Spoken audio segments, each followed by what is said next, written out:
Hi friends, আশা করি আমার সমস্ত মিষ্টি মিষ্টি বন্ধুরা তোমরা সবাই খুব ভালো আছো, এই গরমে খুব সাবধানে আছো।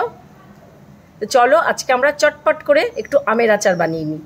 এই গরমে ডালের সাথে খেতে ভীষণ ভালো লাগে। তো এই আমটাকে প্রথমে আমি 1 ঘন্টা জলের মধ্যে ভিজিয়ে রেখেছি। তারপর চলো ওটাকে আমরা ফাটাফাট কেটে নিই। এই দেখো আমটাকে আমি এইভাবে লম্বা লম্বা করে কেটে নিয়েছি। কাটা হয়ে গেলে আমরা এর মধ্যে লবণ হলুদ মিশিয়ে মেখে রাখলাম। এবার এটা আজকের দিনে আমরা এই চড়া রোদের মধ্যে একটু রেখে দিই, যাতে জলটা একটু শুকিয়ে যায়। দেখো একটা রোদেই আমটা কেমন শুকিয়ে গেছে, আর তোমার রসটাও নেই। তো চলো এবার আমার কিচেনে। সবার প্রথমে একটা কড়াইকে আমি এরকম গরম হতে দিলাম। কড়াইটা হালকা গরম হয়ে গেছে। এবার আমি এর মধ্যে একটু কটা শুকনো লঙ্কা টাটকোলা ভেজে নেব। আমি এই আচারটা একটু ঝাল ঝাল মিষ্টি মিষ্টি টক টক বানাচ্ছি, তো সেই জন্য কটা শুকনো লঙ্কা একটু বেশিই আছে। চলো এটাকে আমি ভেজে নিই আগে।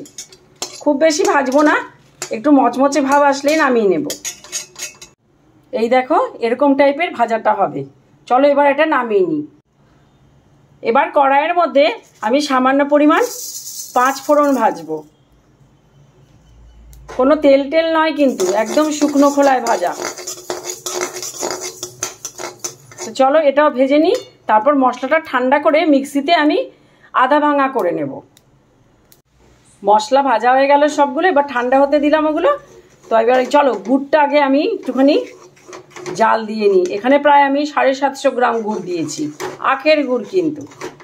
তো চলো গুড়টা একটু জাল দিই, তারপর আমি আমটা দেবো এর মধ্যে।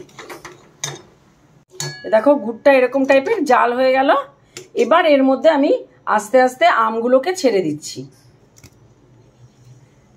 সবগুলো আমকে এইভাবে ছেড়ে দিচ্ছি আমি। হ্যাঁ, এখন কিন্তু আমরা কিছুই দেবো না, শুধু এই যে আমগুলোকেই সব ছাড়তে থাকবো।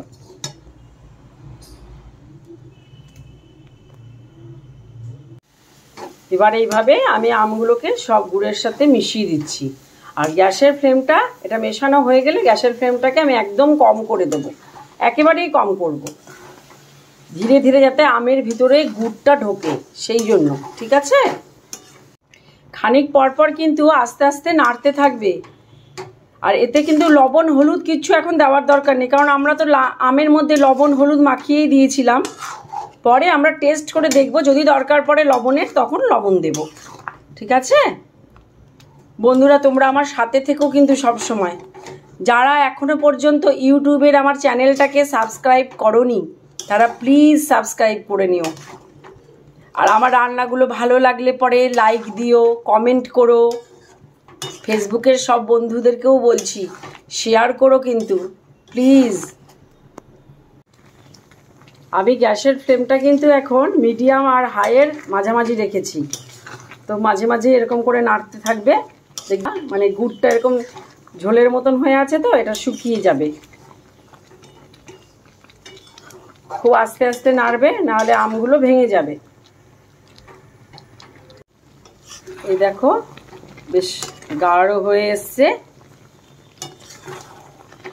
বেশি শুকনো করব না, তাহলে তো আবার ঠান্ডা হলে একদম শক্ত হয়ে যাবে। এই পর্যায়ে আমি এই দেখো যে মশলাটা এই যে এরকম করে গুঁড়ো করেছি মিক্সিতে, এই মশলাটাকে এবার দিয়ে দিচ্ছি।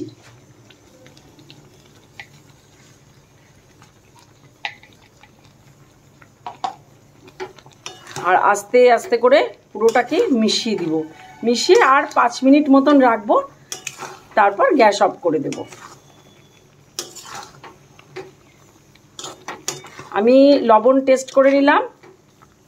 লবণটা একদম আমের আমার একদম পারফেক্ট মাখানো ছিল, যার জন্য আমার প্রয়োজন হয়নি।